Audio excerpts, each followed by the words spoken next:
A janela. Pode começar. Boa noite. Meu nome é Natália, eu sou coordenadora do NUPNE. Boa noite, meu nome é Sofia, também coordenadora. Boa noite, meu nome é Júlia, eu também sou coordenadora do Núcleo. E a gente vai hoje falar sobre jogos de terror independentes desenvolvidos no RPG Maker, né? E aí, para começar, a gente vai, a princípio, falar sobre o que é, né, RPG Maker, o que isso quer dizer, um jogo desenvolvido nele. Você pode passar aí, Júlia? Ele disse que pagou R$ 7.000 para exames especiais, para um monte de coisa que ele teve que fazer. RPG Maker é um programa, uma série de programas, né, de desenvolvimento de jogo, feito a princípio pela uma empresa chamada ASCII, hoje em dia pela Interbrain, que enfim, são relacionadas, mas enfim. Que o público-alvo são, a princípio, pessoas que não são desenvolvedores, né? Pessoas que não sabem necessariamente programar, não necessariamente são artistas, né? O jogo tem todas as ferramentas necessárias para você fazer um jogo, ele já tem os assets próprios, né? Tipo, tem imagens e sons e animações que você pode usar. Então, a grande coisa dele é isso, né? Essa acessibilidade para o público casual mesmo. Ele, inclusive, ele a princípio foi lançado numa revista, né, dessa empresa, a Login, uma revista de jogos mesmo, totalmente voltado para o casual, né. Ele tem as duas primeiras versões dele, né. Ele tem protótipos anteriores, em 87 e 89, ele tem, essa mesma empresa fez dois programas, perdão, para desenvolver RPGs, mas de uma escala muito menor, né? Esses dois, esse RPG Construction Tool Dante tende a ser considerado o primeiro RPG Maker mesmo, ainda não tem esse nome, mas é o primeiro programa já na escala do RPG Maker. E eles vão continuar sendo desenvolvidos, né, até hoje, né? Não sei se você pode passar de novo, gente. A gente tem aí na esquerda uma versão que é para um console, né? Esses programas a princípio eram para computador, mas foram também esse aí, o Super Dante, lançado pro Famicom. E aí também na direita temos aí uma versão já mais avançada, né? Para computador, com gráficos mais agradáveis, mais em par com os videogames da época. Se você puder passar de novo, Julia. E aí a gente tem versões já modernas do RPG Maker, né? Tem versões posteriores a essas, né? Essa aí tá o RPG Maker XP de 2004 e o VX Ace de 2011, que são talvez as duas versões mais populares do RPG Maker, assim. O período aí, no anos 2000, do começo de 2010, em que o programa em si estava em alta, os fóruns e tudo mais. Mas a gente tem duas versões posteriores a esse, três versões, perdão, duas no computador e uma no Switch. Que eu não coloquei imagens porque visualmente esse aí já é o ápice, assim, não tem muita distinção visual entre o que está aí no XP e no VX Ace pro MZ e o MX, que são os dois de computador, e esse ano saiu o RPG Maker With pro Switch, mas que aí também a coisa dele é justamente ser esse desenvolvimento mobile, né, no Switch. Mobile, né? Não para celulares, mas você pode desenvolver numa plataforma móvel. E aí, nessa questão, por que a gente está falando de RPG Maker, né? Esse programa feito para desenvolvimento de RPG, e se a gente está falando de terror? Então, essa plataforma que, apesar de ser a princípio para RPGs, ela é usada no geral, ela é muito usada para diversos tipos de jogos, porque o RPG é uma mídia que se dá muito, um gênero, perdão, que se dá muito à narrativa, né? Tem muito texto e tudo mais, e as mecânicas deles acabam funcionando para uma grande variedade de jogos, né? E justamente por RPG Maker, né, principalmente na época que ele foi primeiro lançado, ser muito único nessa questão dele de acessibilidade a desenvolvedores sem capacidade de programação, né? Vai surgir dali muita coisa que muita coisa única, né? Muita coisa que vai se convergir no RPG Maker. E ele acaba sendo, inclusive, uma ferramenta que vai, comercialmente falando, pelo menos, trazer muito mais jogos de terror do que RPGs em si, né? Isso tem algumas questões. É, o, apesar dele ser já uma plataforma para RPGs, ele já tem todos os assets dele, comercialmente você teria, né, idealmente você não vai usar os assets prontos, né? Para fazer o jogo comercial você vai querer fazer suas próprias imagens e tudo mais, todo tipo de assets para o jogo. E a RPG é um gênero muito expansivo, né? Você tem, a princípio, muitas localidades, né? Você tem muitos personagens, você tem várias animações, uma variedade de inimigos, uma história longa. Um RPG tradicional vai exigir muito disso, né? E para um jogo independente, né? Isso, uma pessoa só fazendo um jogo pode ser uma coisa proibitiva, né? Então, para essas experiências comerciais, o terror acaba se prestando muito mais ao baixo orçamento, né? Você consegue ter uma experiência de terror completa dentro de uma casa só. Você pode ser só um monstro que está perseguindo o protagonista. Você consegue fazer muita coisa com pouco. Tanto que isso é uma coisa que não é só nos jogos, né? Você tem... O terror é o grande gênero dos filmes B, os filmes de baixo orçamento. Justamente por esse tipo de coisa. É um gênero que se presta a pouco recurso. E um outro grande motivo é que se gerou uma tradição de terror no RPG Maker, porque o RPG Maker, como eu falei, ele foi feito por uma empresa ele foi lançado numa revista, né? Revista Login, revista japonesa. E essa revista tinha um concurso anual de jogos. E o jogo a ganhar, o segundo concurso desses, foi o Corpse Party. Se puder passar, Julia, o slide. O Corpse Party, como eu falei, né, ganha esse segundo concurso e ele explode completamente o que até ali era um nicho, né? O Corpse Party ele vai vir a ser um fenômeno no Japão. Ele tem até anime, diversas adaptações. Tem jogo saindo até hoje, vai ter um jogo ano que vem de Corpse Party.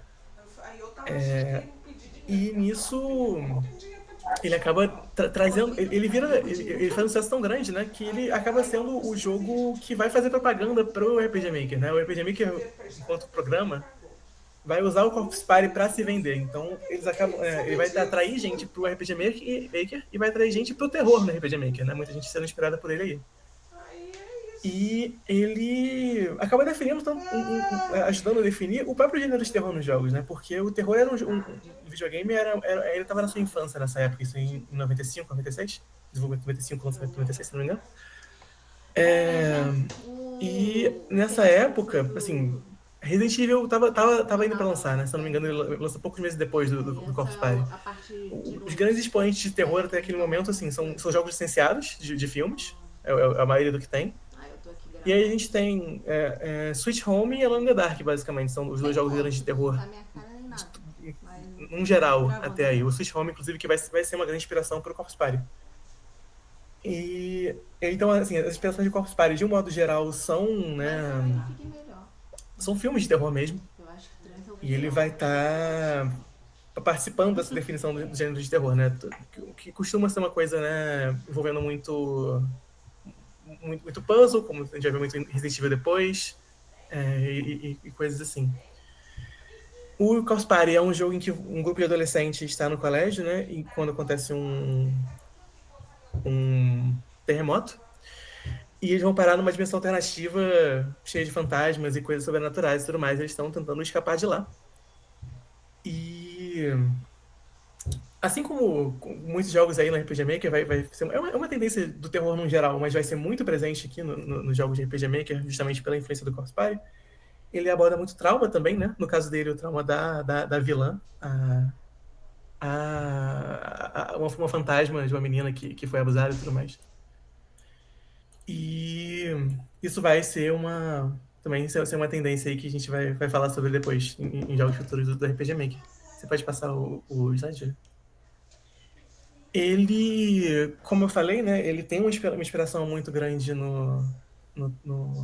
aliás, uma coisa que eu não comentei, né? Outra coisa que ele vai trazer, que não é novidade nos jogos, mas que é até impressionante assim, pra época, considerando que é um jogo independente e tudo mais. Ele traz múltiplos finais, assim. Ele tem essa coisa de que ao longo do jogo você vai fazendo certas decisões. E isso afeta que personagens vão morrendo ao longo do jogo, né? Então, pro resto da narrativa, os personagens param de estar lá e isso muda o final que você consegue e tudo mais. Essa coisa também que vai ser influente aí. E ele tem essa influência toda do terror tradicional, do terror dos filmes. Ele tem essa coisa toda de Ele não tem jumpscare, exatamente, mas o terror dele é essa coisa violenta, essa coisa de fantasmas, essa coisa mais tradicional. E tem uma outra via do terror que a gente vai ver muito explorada também no RPG Maker, que aí eu vou pedir pra você passar o slide de novo, gente. Que é uma coisa mais focada nisso do trauma, uma coisa mais psicológica, como a gente vai ver em Palette. O Palette ele também ganha esse concurso da revista. Essa é uma forma aí principal de distribuição desses jogos, né? Que as pessoas vão conhecer esses jogos, principalmente aí, numa época em que a internet era muito mais fraca, né? Tanto o Cosplay quanto o Palette vão ser publicados nessas revistas, né? Não literalmente publicados, né? Não vem um CD com eles, mas vão ser, como é que diz? Vão ter exposição, né? Para o público através dessa revista Login. E o Palette, ele é sobre um psicólogo e a paciente dele, essa paciente que tem amnésia, e o jogo se dá né, nele tentando ajudar ela a reaver essas memórias, enquanto ela e talvez ele, né, no caso eles não sabem, são perseguidos por um pessoal esquisito. E você vai jogar com os dois, você vai alternar entre jogar com ele no escritório dele, fazendo uma pequena exploração aí, como ali, por exemplo, nessa imagem tem um livro em vermelho, né? Que foi uma interação nova que acabou de ser desbloqueada para você explorar ali. Enquanto ele fala com ela no telefone, e você joga com ela dentro das memórias dela. Você vai tentando explorar as memórias dela que ela não lembra. E tem ali na imagem da direita, né, que é o ponto de vista dela, uma barra de vida ali na direita, no formato dela, que a cada memória nova que você vai desbloqueando, vai subindo o máximo dessa vida, para você poder ir. A cada coisa que você lembra, você pode. Assim, essa barra de vida vai diminuindo conforme você explora essas memórias dela.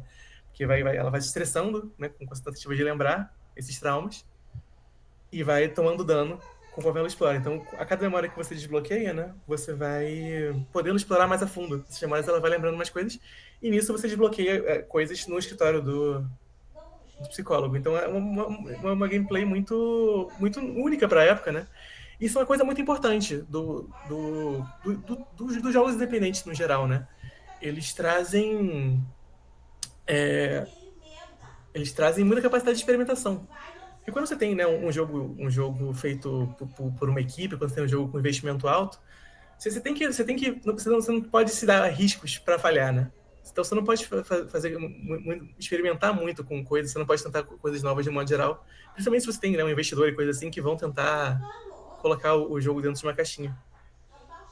Isso é uma coisa muito importante dos jogos independentes, né? Essa capacidade de experimentação e essa capacidade de trazer vozes que não necessariamente seriam ouvidas, né? Geralmente não fariam parte do processo de desenvolvimento maior, né? Tipo, você vai ter, não nessa época tanto, né? Mas você vai ter mulheres desenvolvendo, você vai ter isso é uma coisa que vem muito do independente, além de essa capacidade maior de visões únicas, né? Que né, jogos maiores são um processo colaborativo, né, o desenvolvimento. Quando você tem um desenvolvedor só, um pequeno grupo de desenvolvedores, você consegue ter um dizer maior sobre o que vai estar ali e colocar melhor a sua visão no jogo. Isso é uma coisa importante também dos jogos indies, principalmente, como a gente estava falando, né, no RPG Maker, que vai trazer essa possibilidade para gente que não sabe programar, para gente que muitos artistas, né, vão acabar conseguindo adentrar esse mercado através do RPG Maker, porque tem justamente, né, fazem desenhos, os assets do jogo, e só com isso, esse programa conseguem colocar a visão deles em prática e trazer essa experiência. O Palette, né, ele vai seguir, como eu estava falando, né, segue essa linha experimental, segue essa linha mais psicológica dentro do terror da RPG Maker. Até, né, não é tradicionalmente um terror, né, mas é um jogo muito tenso, um jogo muito focado no trauma dessa personagem. E nessa linha, ele vai seguir inspirações diferentes, né, do Corpse Party, que vai, né, nesses filmes. Essa linha de jogos mais experimentais vão buscar a inspiração muitas vezes dos próprios jogos. E quando você tem, né, esse formato de RPG e jogos experimentais, uma fonte muito clara para se olhar é o Earthbound, né? Que é um RPG experimental aí com grande sucesso cult, que vai ser muito influente no geral e vai ser muito influente no RPG Maker, né? E um jogo que tanto ele quanto talvez o Palette, assim, não tem nenhuma declaração mais clara dizendo, mas essa linha vai influenciar é o Humanic, que aí eu vou passar a palavra para a Sofia. Ok, muito obrigada, Natália. Então, agora a gente vai adentrar ao mercado ocidental quando a gente fala de RPG Maker. Embora o Corpse Party ele tenha sido assim voltado os olhos do público japonês para as criações independentes que a gente tem com o RPG Maker nos anos 90, esse processo de conhecer esses jogos ele se deu de forma diferente no público ocidental. Teve um atraso, a gente pode de certa forma afirmar que houve um atraso para o público ocidental conhecer esses jogos. A gente mais ou menos teve que esse fenômeno de conhecer esses jogos lá para o início da década de 2010. Mas, mesmo com esse pequeno atraso, a gente conseguiu que eles tivessem. Que fãs apaixonados encontrassem essa mídia. Ele chegou para a língua inglesa nesse início dos anos de 2010. E um pouquinho depois ele chegou aqui pra gente por conta de alguns youtubers que tinham acesso a esse material em língua inglesa. Obviamente, assim, não podemos afirmar 100% que não existiam fãs no Ocidente. Existiam, sim, fãs no Ocidente no início dos anos 2000. Conforme eles estavam acompanhando também o fandom japonês de RPG Maker. Só que muito desses fãs aqui no Ocidente eram pessoas que tinham o acesso, que eram capazes de falar basicamente japonês. E que dessa forma eles podiam acessar os sites, eles podiam acessar o mesmo repertório de informação que o público japonês tinha para conhecer esses jogos. Eles se reuniam em fóruns, eles tinham debates muito prolíficos a respeito dos jogos de RPG Maker, mas por conta da barreira de linguagem, esses jogos não conheceram o grande público até um pouquinho mais tarde. Porque por serem eles totalmente em língua japonesa, ficou de totalmente difícil acesso. Mas essa baixa falta de acessibilidade, né, ele atrasou essa popularidade dos jogos no Ocidente. E essa popularidade vai vir justamente com a localização para a língua inglesa lá na década de 2010, quando a gente tem as primeiras traduções de jogos de RPG Maker para o inglês justamente, e esse público ocidental consegue ter esse acesso. A gente vai falar um pouquinho sobre localização depois, para abordar esse tópico que realmente eu considero que foi um dos essenciais assim para a gente realmente começar a conhecer esse gênero de jogos tão interessante. Nessa posição aqui, então, a gente vai justamente trabalhar a questão da localização. A gente vai falar um pouco também sobre o papel de youtubers para difundir esses jogos. E fazer um pouquinho assim iniciar uma linha do tempo para compreender como é que esse fenômeno se deu no Ocidente. A gente tem vários vídeos e documentações, entre aspas, assim, de timelines de que jogos as pessoas aqui no Ocidente elas consideram relevantes para a história do RPG Maker. Muitos jogos eles marcam as memórias dos jogadores assim, e eles consideram que são os primeiros jogos que eles jogaram do gênero.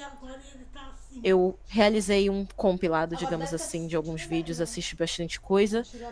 E existe um jogo específico que todo mundo, pelo menos aqui pro Ocidente, as pessoas consideram o verdadeiro primeiro jogo do gênero de terror pro RPG Maker. Curiosamente, é um fenômeno bem ocidental, digamos assim. Então é uma particularidade da gente. E esse primeiro jogo que as pessoas consideram ser o pioneiro do gênero de RPG Maker de terror é Yominique. Pode passar, Julia, porque eu quero muito falar. Opa, calma, não passa tanto, não, se vá. Eu acho inclusive, esse fato interessante de como a memória das pessoas do primeiro jogo de RPG Maker de terror, genuinamente, ser Yominique. Primeiro eu gostaria de mapear, assim, falar um pouquinho sobre o que é o jogo, qual é a história dele. E queria desenvolver com vocês uma conversa a respeito do próprio Yominique como essa referência de primeiro jogo de terror. Porque ele tem uma peculiaridade muito única dele. Como a Natália estava falando, ele vem de uma linha diferente, assim, de jogos de RPG Maker que estavam fazendo. E existe uma certa... Ah, sim. Como é que eu posso Mas nem é falar? todo mundo Eu vou que falar uma tem palavra uma família esquisitice. Quando a gente tenta categorizar ele justamente como um jogo de RPG Maker de terror. E o Minique, ele é um jogo de RPG Maker de 2004, que foi desenvolvido por Kikiyama, e não possui história nenhuma. Não tem diálogos, não tem história, não tem nada. A única coisa que você tem, pode passar, Julia, para dar uma olhadinha em imagens. A única coisa que a gente tem é um quadrinho com regras, que é apresentado no início do jogo, que ele mostra o fluxo de jogo, né? Os processos que você tem que realizar para conseguir jogar o jogo, que é basicamente ficar no seu quarto, deitar na cama, sonhar e acordar.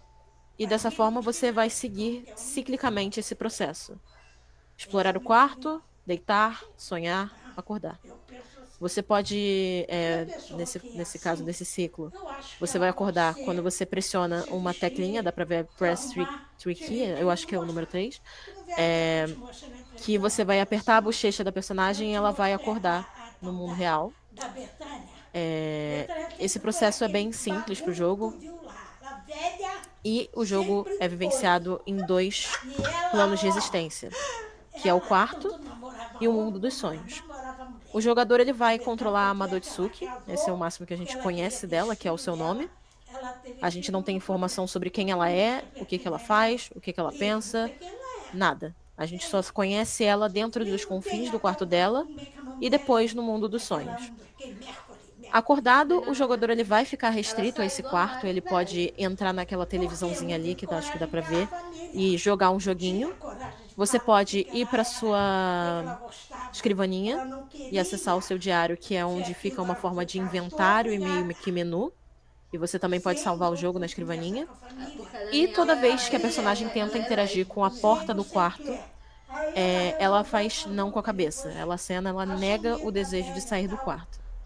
E essa é uma das únicas instâncias, assim, fora o final do jogo, que a gente vai ter essa personagem ativamente fazendo alguma coisa que não é controlado pelo jogador. Presa, na verdade. E aqui, nessa questão dela não querer sair do quarto, a gente já tem o nosso primeiro questionamento, que pode ser levantado no jogador a partir de uma lacuna de informação, que é o porquê que ela não quer sair. Se ela tá com medo de alguma coisa lá fora, ou até se isso tem exatamente um propósito narrativo, ou se isso só foi um artifício que o desenvolvedor ele encontrou para fazer com que o jogador ele fique nos confins do quarto e não queira sair. Não tem como saber exatamente qual é o propósito disso, porque o jogo justamente ele é todo subjetivo. Esse jogo ele não tem uma proposta de apresentar uma história necessariamente. O jogo dele é apresentar uma experiência. A gente já vai falar sobre subjetividade e como isso atua dentro do jogo e como é que isso impactou os jogadores. Mas uma coisa que é certa é que esse jogo ele não tem narrativa, ele não tem história. E muito das coisas que a gente vai ter com o jogo vão partir de inferências das pessoas que jogam ele. Dessa forma, sem poder sair do quarto, o jogador ele só tem uma opção, que é sonhar. A gente deitar e sonhar. A gente pode até explorar a sacada do quarto, depois essa sacada vai se tornar importante por motivos, mas, em geral, a sacada não tem nada de interessante. Você pode apenas sair e voltar. E o cenário em volta da sacada também não denuncia muita coisa, é só um céuzinho assim. Um pouquinho mais sombrio, mas não especificamente alguma coisa que seja um céu específico ou que denote alguma ideia. Mas mesmo assim, a partir desse céu, existem teorias sobre a realidade que ela está vivendo, mas depois a gente fala isso. Então, a outra opção é justamente sonhar. Deitar na cama e entrar no mundo dos sonhos. No mundo dos sonhos, a gente vai ter uma interface que é feita por várias portas. E todas as portas, elas dão acesso a um mundo diferente. O jogador ele vai poder explorar livremente esse mundo, independente da ordem, independente do que ele queira fazer, independente de tempo. Ele vai poder apenas explorar livremente o que está acontecendo ali. Aquelas portinhas, aqueles mundos. Cada mundo tem uma proposta diferente, embora não tenha uma unidade temática, digamos assim. Eles vão ter elementos variados. Esses mundos oníricos e infinitos, eles são explorados para você, são oferecidos para vocês justamente explorarem sem rumo.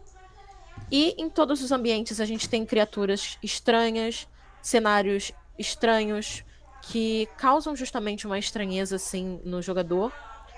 E essa estranheza e essa falta de informações que a gente tem sobre quem ela é, onde é que a gente está, ele fornece uma ambientação que realmente pode dar um certo medo, um desconcerto. E esse desconcerto fez com que muitas pessoas terminassem categorizando esse jogo como um RPG Maker de terror, justamente. E como um RPG Maker relevante para o movimento cultural dos outros jogos que vieram depois, que a gente tem uma listagem de alguns jogos. No entanto, ele não compartilha traços com os jogos que as pessoas assumem que ele influencia. Então, eu queria justamente levantar o questionamento sobre se o Huminique é realmente um jogo de terror e se esse jogo deveria ser considerado a grande influência para jogos como Aoni e Ibi, que a gente vai ver posteriormente. Julia, você pode passar, que a gente vai justamente levantar esse questionamento. Primeiramente, eu trouxe um print do Reddit. Eu deveria ter... eu pus o link, tá? Eu fiquei preocupada de não trazer a fonte. Que eu vou dar uma traduzida aqui para vocês, porque eu achei muito engraçado quando eu tava pesquisando e acho que eu concordo de certa forma. Que eu acho que a gente, inclusive eu, muito culpada, e a pessoa do post também muito culpada, somos muito insistentes em tentar categorizar as coisas, tudo que a gente entra em contato. E a mesma coisa vai para Huminique, que assim, terror muito provavelmente seria a definição mais próxima que a gente pode encontrar para esse jogo. Mas esse tipo de categoria não faz, como é que eu poderia traduzir, não faz justiça, eu não sei, mas tipo, não faz jus à experiência que o Huminique pode trazer pra gente. Da mesma forma, eu também trago uma citação da revista Sabucaro, que ela fez uma... Desculpa se eu matei o japonês aqui, desculpa, Natália. Mas ela traz justamente uma análise sobre o jogo Huminique e como foi o fenômeno dele. E eles apontam que, por não ter o Huminique, ele inicialmente não teve um lançamento comercial, ele foi só lançado aí na nuvem. E só depois que ele começou a adquirir um certo quórum de fãs, que ele foi a começar a ser pensado como um lançamento comercial. E por não ter esse lançamento comercial, justamente, não havia necessidade da gente definir o Huminique por gênero. Na verdade, não havia e não há necessidade nem de defini-lo como jogo. O que eu acho interessante, porque eu acredito, e pelo que eu li em algumas entrevistas, que Kikiyama, como desenvolvedor, ele buscava trazer mais uma experiência, justamente, onde o jogador pudesse se perder, independente do que estivesse acontecendo. Ele, até a gente vai dar uma olhada, ele categoriza o Huminique como um jogo gênero adventure, como se fosse um Zelda. E até esse jogo ele pega inspirações, obviamente a gente não tem, são apenas alegações, não tem como confirmar porque Kikiyama nunca falou diretamente, mas pega inspirações de jogos como Earthbound, e também naquela época no Japão estava ocorrendo um movimento muito forte de jogos que se inspiravam nessas experiências oníricas de viver em sonhos, como o LSD Dream Simulator. Então, era um movimento forte para o mercado de jogos naquela época, realmente, trazer experiências que eram totalmente subjetivas e que eram inspiradas no ato da gente sonhar. Por conta da natureza subjetiva do Huminique e esse sentimento de desconcerto que eu havia mencionado anteriormente, o Huminique, por muitas pessoas, é considerado um terror ou um terror psicológico. Mas, como a gente leu aqui nas citações e eu concordo, eu acho que essa definição ela pode enganar jogadores novos do jogo Huminique. Porque a gente pode entrar com uma expectativa justamente formatada por outros jogos que a gente teve no ocidente do gênero e sair percebendo que isso daqui é uma experiência totalmente diferente. Em seu lançamento, até o momento, o Kikiyama justamente falou que nunca teve a intenção que fosse um jogo de terror. O próprio desenvolvedor falou, galera, não é um jogo de terror. E definiu apenas, justamente, como eu falei, como uma aventura surrealista e um adventure game, mesma categoria de jogos como Zelda. E eu acredito que a palavra-chave da definição de Ominique e também do porquê ele é muitas vezes confundido com terror é surrealismo. Pode passar, Dina. O surrealismo, até ele é utilizado por alguns youtubers também para falar sobre o Ominique. Eu separei o youtuber Sagan Hawks, que ele faz uma timeline de jogos relevantes de RPG Maker. Ele também faz um destaque de Ominique, ele não pega o Ominique como a gênese do gênero do terror de RPG Maker. E comenta justamente sobre essa experiência surrealista que ele apresenta.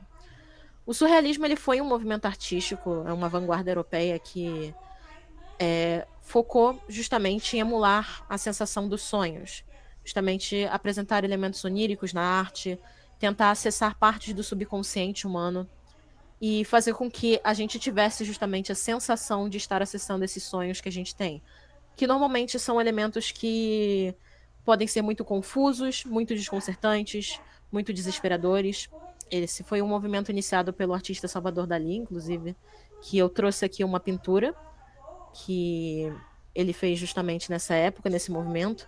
A proposta do surrealismo era justamente que as pessoas elas fossem dormir, sonhassem ou até se drogassem para entrar num estado de semi-sono, assim, um estado entre a consciência e a subconsciência.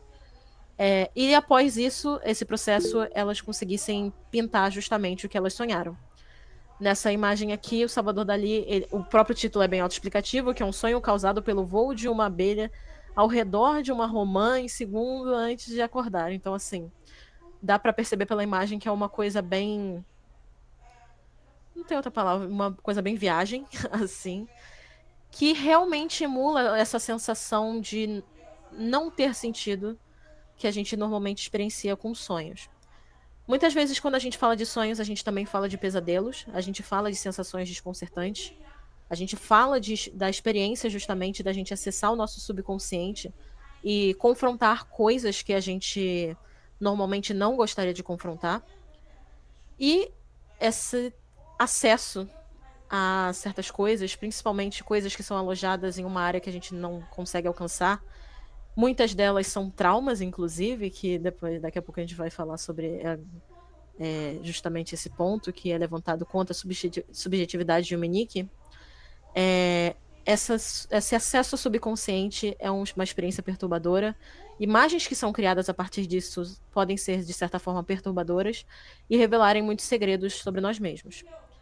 Muitos artistas eles utilizam do surreal para criar narrativas de terror, porque justamente ela mexe com essa parte mais psicológica e primal da gente, esse confrontamento de medos.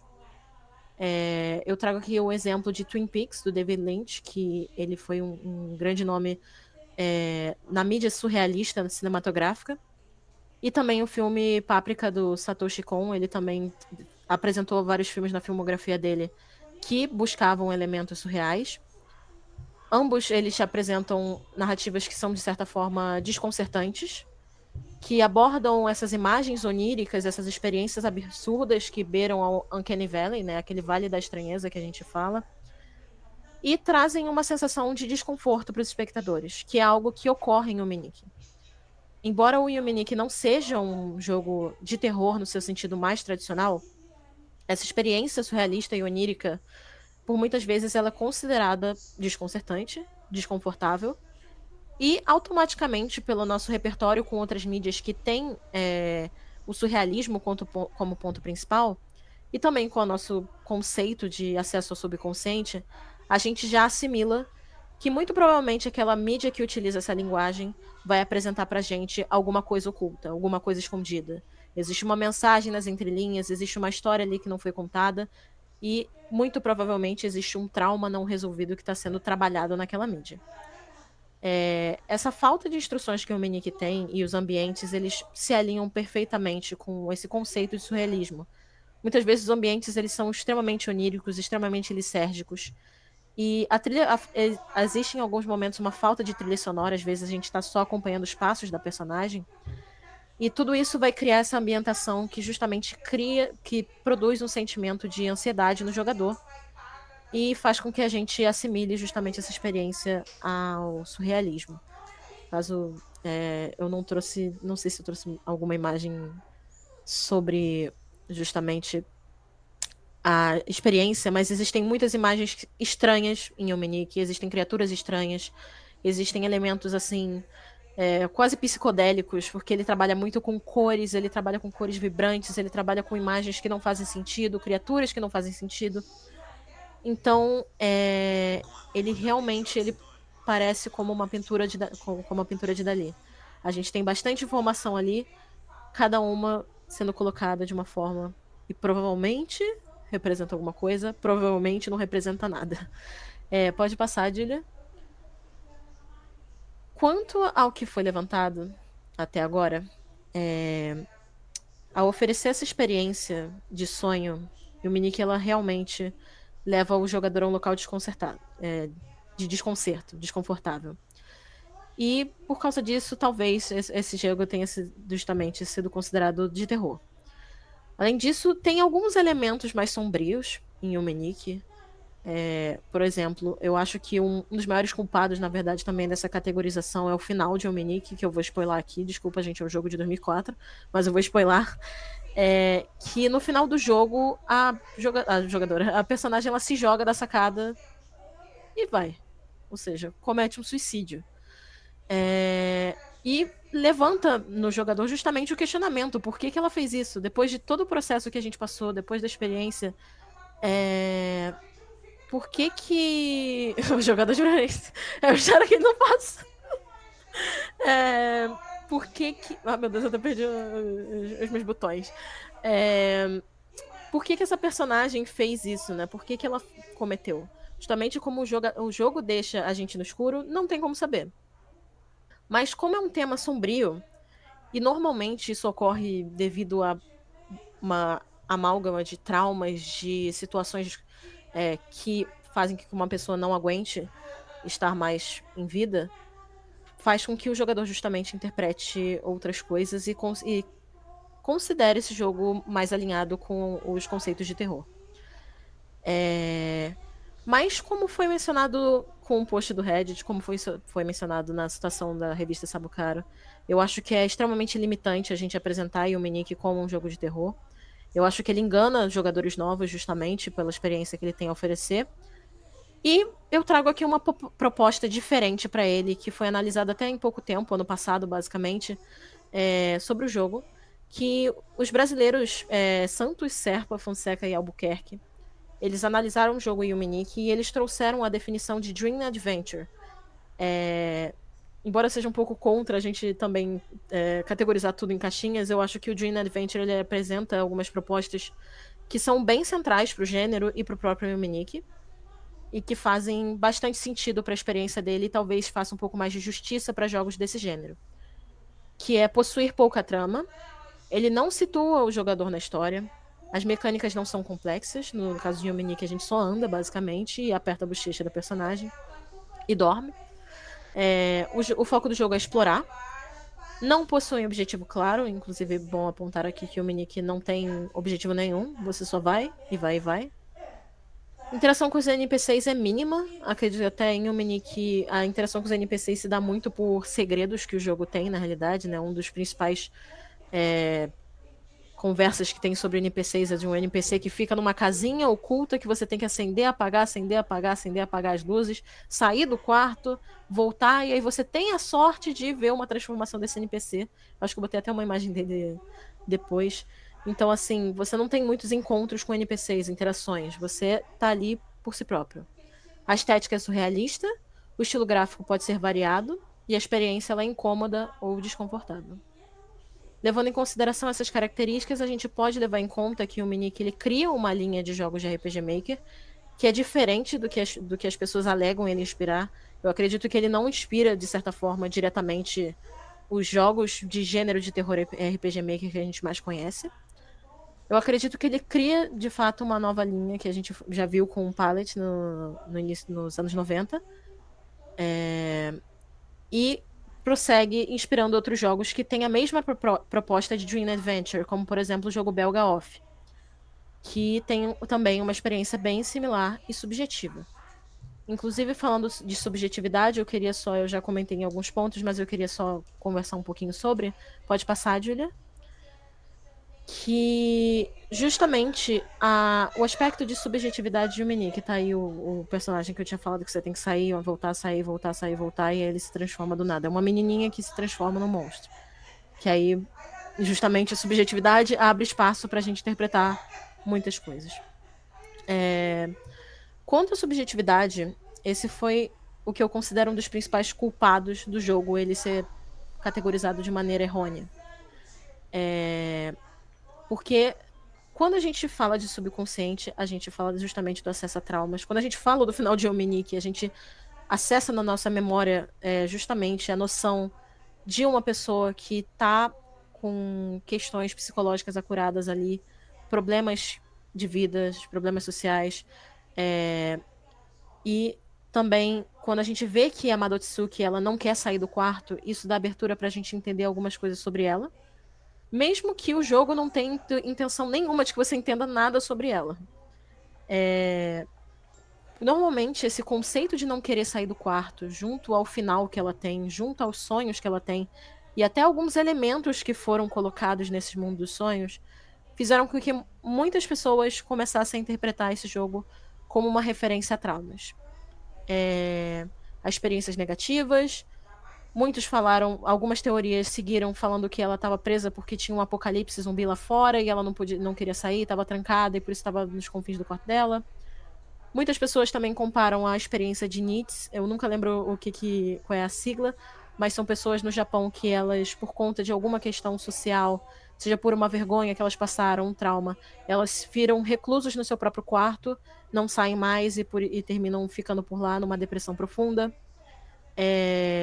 Em alguns elementos do mapa, existem itens que pessoas teorizaram estar relacionados a questões de abuso, estar relacionados a questões de atropelamento também, de acidentes, de atos violentos que foram feitos com a Madotsuki. E outras coisas muito interessantes, outras bem absurdas, a respeito dos monstros que ela encontra, das áreas que ela encontra. Existe, inclusive, uma página inteira na wiki do fandom de Yuminique só dedicada às mais variadas teorias, que vocês podem acessar.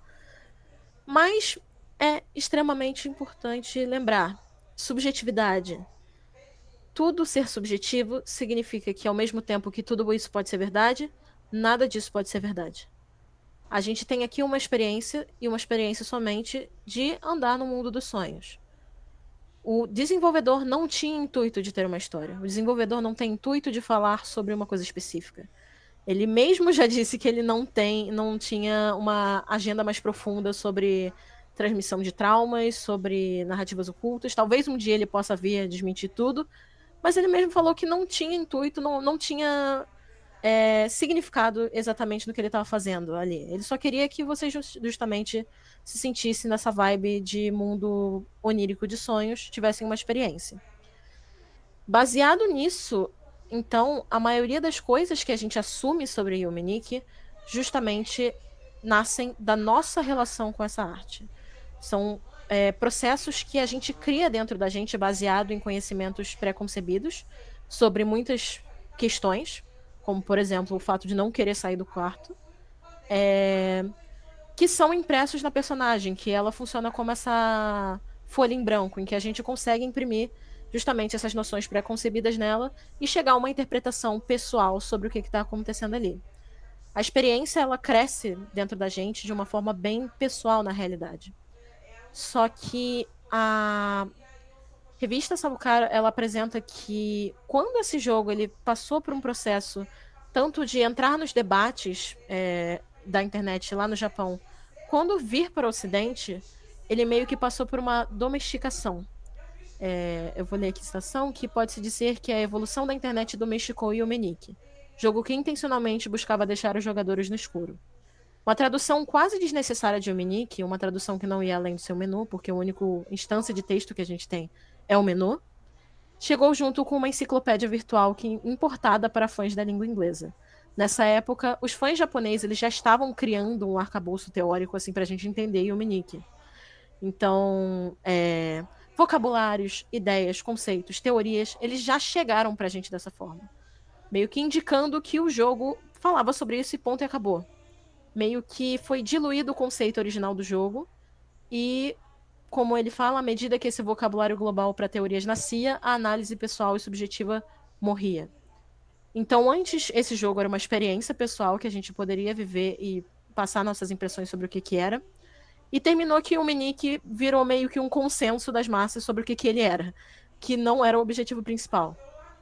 É até, de certa forma, um pouco triste, diria pelo menos para mim, como isso ocorreu, porque justamente uma narrativa que poderia ter tanto potencial, a nossa necessidade, que eu acho que é uma necessidade bem ocidental, de categorizar tudo para a gente conseguir transformar mais palatável, fez com que o Minik se tornasse uma experiência bem mais limitada e sendo categorizada em caixinhas, sendo que o Minik pode e ser muito mais do que isso. Até trazendo de volta a outra citação dessa revista, ele necessariamente não precisa nem ser um jogo, ele pode só existir como uma experiência artística, como um processo que a gente passa, como uma simulação. Mas, de um ponto que eu acho positivo sobre essa necessidade das pessoas de teorizar, de categorizar, é que a gente tem aqui uma primeira instância do envolvimento dos fãs com esse tipo de mídia. Esse tipo de mídia, ele cresceu graças a esses fãs, graças a essas pessoas que interagiram com essa mídia, que criaram essas teorias, que conversaram justamente e trouxeram conversas a respeito desses jogos. Eles se reuniam em fóruns, em canais do YouTube, justamente. Eu acredito que muita gente aqui já deve ter visto um ou outro jogo de gente jogando, e também de analisando e destrinchando o jogo parte por parte, ou falando da narrativa. Não especificamente o Minik, mas todos os outros jogos que a gente tem. E mesmo que o objetivo original de o Minik fosse não oferecer uma história, e sim uma experiência subjetiva, ele fez com que conversas fossem geradas a partir dele, conversas que uniram e trouxeram cada vez mais os fãs um para perto dos outros, que a gente pudesse justamente fazer conjecturas sobre essas narrativas ocultas nas entrelinhas dos jogos, que foi algo muito importante para o movimento do RPG Maker, para os jogos de terror de RPG Maker que a gente vai ter depois, que é justamente, eu queria comentar o porquê que eu acredito importante falar sobre isso. Pode passar para o próximo slide, Julia, rapidinho, que eu vou passar para essa parte um pouquinho mais rápido, justamente do porquê que a gente... O que eu acho importante pontuar essa natureza controversa de Omeni, que a gente meio que, caso vocês tenham percebido, a gente tomou um detour só para se dedicar para um jogo só. Que justamente eu acho interessante a gente levantar esse questionamento, porque muito do nosso momento atual considera o Yumenik o pioneiro dos jogos de RPG Maker de terror.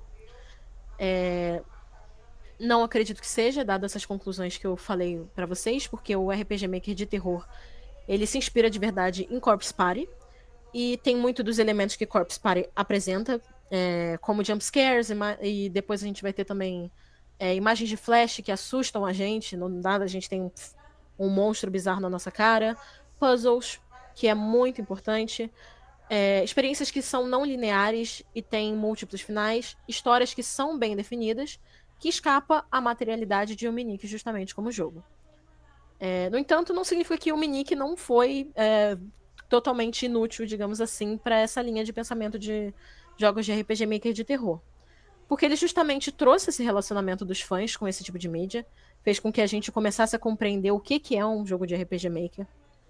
Fora que esses relacionamentos e essas experiências subjetivas que são a partir da interpretação pessoal, falam muito sobre trauma.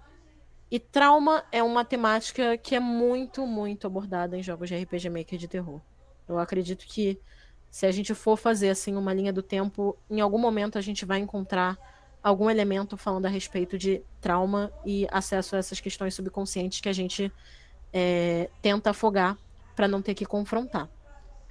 Mas dada essa grande viagem que a gente fez por Yumenik, dado a conversa que a gente teve aqui, se o Yumenik não é o primeiro jogo de terror que a gente tem de RPG Maker, então como é que quando a gente começa a entender o que são os jogos de RPG Maker de terror aqui no Ocidente? Pode passar, Julia. Que eu acredito que o primeiro pontapé inicial, assim, para justamente os jogos de terror no Ocidente foi com a Oni. Inclusive, mó treco feio do caramba, mas a gente releva. Isso é muito... O Ele é engraçado... muito engraçado, não tem como. Ele é muito Ele engraçado. Eu ia falar que, inclusive, uma das coisas, assim, características principais da RPG Maker de terror, e de terror em geral, que funciona com jump scares, é que eles são muito dependentes de som e da surpresa que eles trazem, né? Porque vendo assim, pelo menos pra mim, vendo esse bichinho assim solto no mundo, largado na terra, ele é muito engraçado, ele não assusta, acho que muita coisa. Mas com todo respeito à filha de Souza. É muito queridinho seu filho, parabéns pelo bebê. É, mas justamente acho que é um dos elementos, inclusive, os principais para os jogos de RPG Maker de terror é essa coisa com a sonoridade, é o jumpscare, é o terror que a gente até tem no cinema também, que trabalha muito com esse pã, quando do nada você tá assim, de boa, e do nada, imagem flash com esse bicho na tua tela e você infarta. Ou então, no caso do Aoni, que a gente vai falar, ele entra do nada no quarto, começa a tocar uma música pã, pã, pã, e sai correndo atrás de você e fica, ferrou. Mas, seguindo, o Aoni, ele apresenta, é um dos primeiros que a gente vai ter nessa linha do tempo, que ele realmente apresenta elementos que foram inspirados de Corpse Party. Ele é um jogo de terror, de aventura e puzzle, que foi criado por RPG Maker, pelo desenvolvedor No Props. A gente assume aqui o controle de Hiroshi, que é um jovem que vai com vários dos seus amigos para uma mansão abandonada, não exatamente tem um contexto do porquê. Hiroshi, ele do nada resolve investigar a mansão, deixa todo mundo abandonado lá no pagode na entrada da mansão, e quando ele volta, todo mundo sumiu. E a partir desse sumiço da galera, o objetivo do jogador é justamente encontrar os seus amigos. Só que toda vez que você entra em algum quarto diferente, o potencial desse negócio roxo aí te perseguir é muito alto. Porque essa criatura estranha, que é justamente o Oni, ele tá ali pra te perseguir e tentar te matar. O jogo, ele atua, então, ele tem uma premissa bem simples, que é característico dos jogos de RPG Maker. E, opa, que isso? Spoiler! Julia? Julia? Perdemos ela! Não! Caramba, perdemos a Julia. Julia, volta pra mim. Aqui, eu não sei o que aconteceu. Caramba, a gente viu o spoiler. Perdão. Tá tudo bem, tá tudo bem. Eu não sei o que aconteceu. Eu não sei se foi quando eu fui tirar o fio daqui. Te barrou. Explodiu a apresentação. Tá tudo bem. Tá tudo bem. A gente segue o baile com a paz interior. Ninguém viu nada. Se vocês estão Da vendo, mão já vocês coe. falaram que vídeo, vocês estão mentindo. Exatamente. Ninguém viu nada, ninguém sabe de nada. Mas voltando ao querido Oni, Roxinho, ele conseguiu ocupar um lugar na comunidade ocidental justamente com a vinda da localização para a língua inglesa em 2009, 2010, mais ou menos por aí. Eu não consegui exatamente achar os documentos que comprovam a data de quando a localização veio, até porque é um pouco difícil fazer essa... esqueci a palavra, então a gente deixa mais essa documentação aí do que quando aconteceu. O que é muito triste, na realidade, porque a gente meio que perde o nome desse tradutor, né? Então, pelo menos do tradutor inicial. Depois a gente tem algumas outras localizações. A OONI, ele foi um fenômeno muito bizarro de popularidade para um jogo bem simples, porque se vocês verem, ele tem filme, ele tem novel, ele tem tudo. Depois vocês vão na Amazon Prime, vocês vão encontrar a pior coisa que vocês vão ver na vida de vocês, que é uma versão realista desse negócio aí, e de outros bichos que aparecem. Tem um bicho, inclusive, no Aoni, que é um dente gigante, que é muito engraçado. Mas fora a não seriedade dos bichos, esse jogo simples, ele teve muita efetividade nos aspectos de terror, porque ele apresentou justamente jumpscares, sequências de perseguição quando o Oni ele vai atrás de você pela mansão, presença de uma trilha sonora que causava arrepio nas pessoas, talvez hoje não se traduza tão bem, porque ela tem uma essência bem Alfred Hitchcock Psicose, né, com aquele tan, tan, tan, aquele violino bem afinado, mas pra época era de cagar as calças, basicamente, desculpa o palavreado. E eles combinam muito um com os outros para criar justamente essa atmosfera aterrorizante para o jogador. Ele conta com múltiplos puzzles, o jogo é bem feito de puzzles, e com novas atualizações foram adicionadas histórias ainda mais complexas. muitas histórias. A narrativa ela tomou proporções absurdas, porque no início era só uma coisa e agora é 100% outra.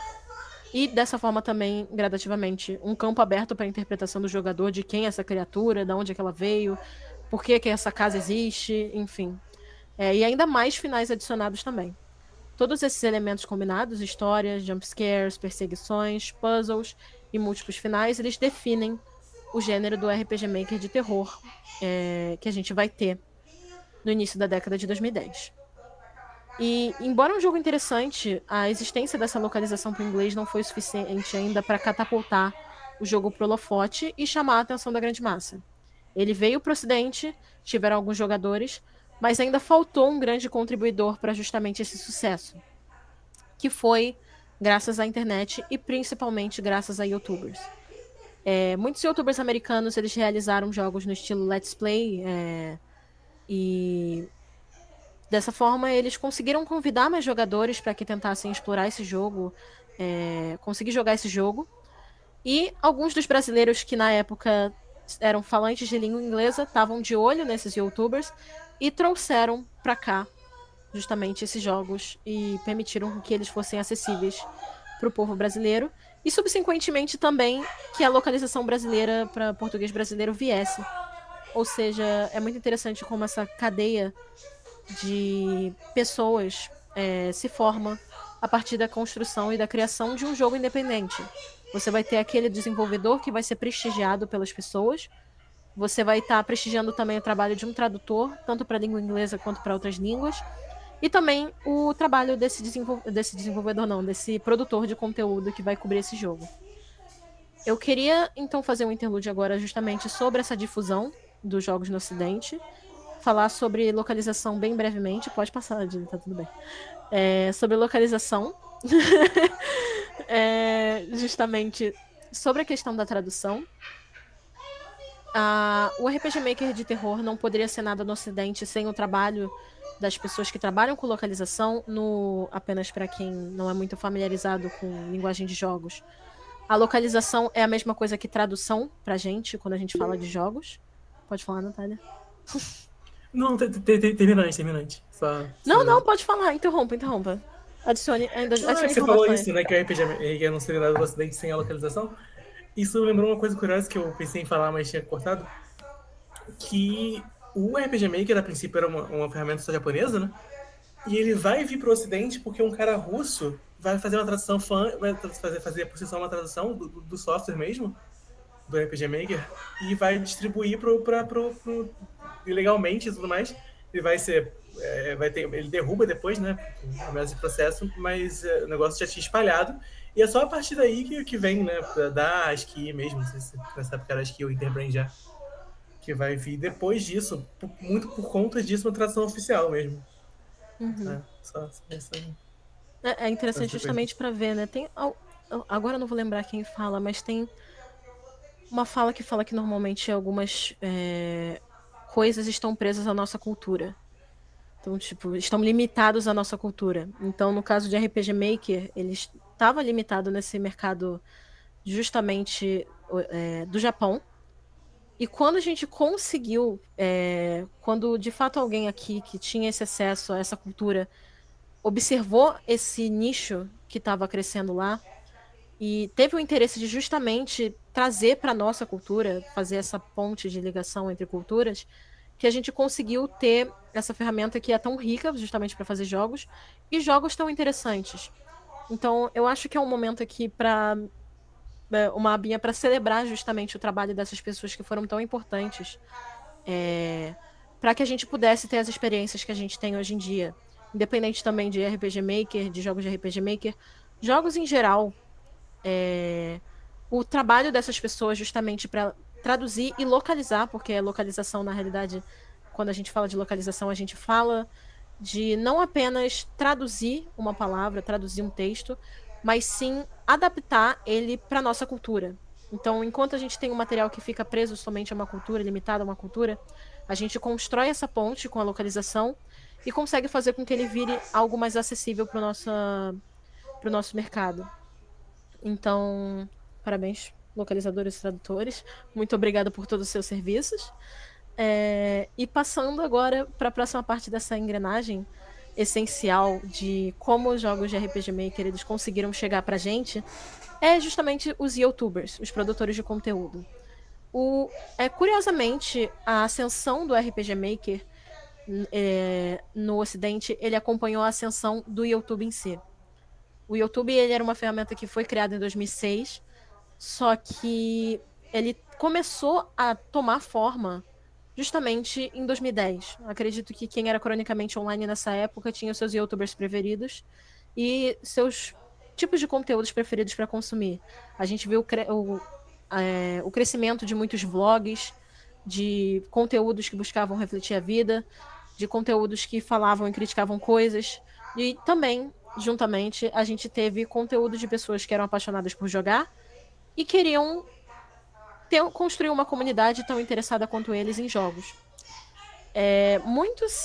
Nos Estados Unidos, muito se atribui o sucesso do RPG Maker e os primeiros vídeos de RPG Maker ao Markiplier, por isso que eu trago ele aqui, e também ao PewDiePie. Então, eles foram 2 nomes assim nos Estados Unidos relevantes para trazer os jogos de RPG Maker para a grande massa, mas eu trago aqui, para quem era do Noob estava começando mais cedo, eu trago aqui a Player Barbie, porque ela foi a minha porta de entrada para jogos de RPG Maker. Eu conheci esses jogos por causa dela, justamente. Eu acidentalmente estava navegando no YouTube um dia, eu nem lembro como é que eu cheguei lá, porque na época eu consumia Felipe Neto e um outro nome que a gente não pode ser nomeado, eram umas vlogs de lifestyle, eu gostava de jogar, mas era uma coisa bem pessoal, eu não estava inserida no meio dos gamers, e coincidentemente eu caí num vídeo dela, e depois disso eu fui diretamente assistir a gameplay dela de Aoni, justamente um dos jogos que eu considero que foi o pontapé inicial para toda essa cultura de jogos de RPG Maker no Ocidente. E foi muito importante para mim, para minha formação cultural, para o meu letramento de jogos, digamos assim, entrar em contato com esse conteúdo, com esses jogos, através do canal dela. E eu acho que isso é uma comprovação poderosa do potencial que esses produtores de conteúdo eles fazem, o trabalho que eles fazem a partir de jogar os jogos e conseguir fazer com que eles tenham uma plataforma, como eles conseguem catapultar justamente jogos que não seriam tão vistos assim, caso eles estivessem apenas presos aos confins da internet. Dessa forma, eles transformaram esses jogos em acessíveis. A própria Player Barbie, falando um pouco de tradução, ela jogava os jogos na versão em inglês e traduzia simultaneamente para a gente entender. Ela lia os diálogos traduzindo e dessa forma a gente que era do Brasil conseguia compreender o que estava acontecendo ali. Então a gente tem ainda uma outra camada de acessibilidade que é entregue para o telespectador. Afinal, a gente tem também, algumas pessoas poderiam ter o bloqueio com a língua inglesa, e dessa forma, quando a gente tem o trabalho de youtubers brasileiros aqui, falando a respeito desses jogos, quando eles buscam justamente entregar para o público uma tradução, por mais capenga ou xoxa que seja, eles fazem com que a gente tenha acesso a esse material também e consiga, consequentemente, consumir esse material e se apaixonar por esse material também. Dado esse trabalho, e falando também da Player Barbie, o outro vídeo que eu assisti dela depois de Aoni foi sobre, que eu lembro do lançamento dessa série, foi Ibi. E eu queria falar um pouquinho só de Ibi rapidamente. Pode passar, Julia? Porque eu acho que ele foi, assim, Aoni, ele foi relevante. Ele criou e iniciou uma conversa sobre jogos de terror de RPG Maker no Ocidente. Mas eu acho que Ibi, ele foi capaz de furar a bolha de vez e realmente solidificar o gênero como algo relevante aqui pro Ocidente. Ibi foi um... eita, eu sem querer repetir a palavra Ibi 2 vezes, desculpa. É um jogo de terror que foi desenvolvido por Corey, que narra a história de uma menina de 9 anos, que se chama Ibi, justamente, que ao visitar uma galeria com os pais, ela fica perdida e conforme ela vai andando, as pessoas começam a desaparecer até o ponto que a galeria está totalmente vazia e todo mundo desapareceu. Na exploração dela para conseguir encontrar as pessoas e encontrar os pais, ela vai começar a adentrar várias obras de arte desse artista chamado Gertena, Gertena ou Gartena? Acho que é Gertena. E vai explorar as obras de arte dele. E esse jogo ele tem muito dos elementos de terror também, jumpscare, puzzle, todos os elementos que a gente tinha listado anteriormente de gênero de terror. Mas esse ainda não é um parâmetro que eu consegui medir o porquê que ele foi tão relevante. Mas ele foi extremamente relevante e foi capaz de furar a bolha totalmente quando a gente fala de jogos de RPG Maker do Ocidente. Acredito que muitas pessoas tenham um carinho por IB, inclusive, e talvez seja até o primeiro jogo de RPG Maker que eles viram. Pode falar, Natália, novamente. Não precisa interromper sua fala quando eu faço isso, pode terminar antes. Não, relaxa. Você não sabe por quê, eu tenho uma resposta porque ele é bom. É porque ele é bom, exato. E ele tem desses jogos, né, que tem nessa linha, né, do Aoni, que é né, mais terrorzão, tem muito mais narrativa que o Aoni, né? Eu acho que pode ter sido muito disso que tem das pessoas. Call of Duty tem também, mas ele já é bem anterior, né? Então, assim, o timing não pegou também quanto o Ibra. Perdão, interrupção de Inclusive, você tava falando que algumas pessoas começaram a conhecer jogos, no geral, por conta de IB, e é o meu caso, né?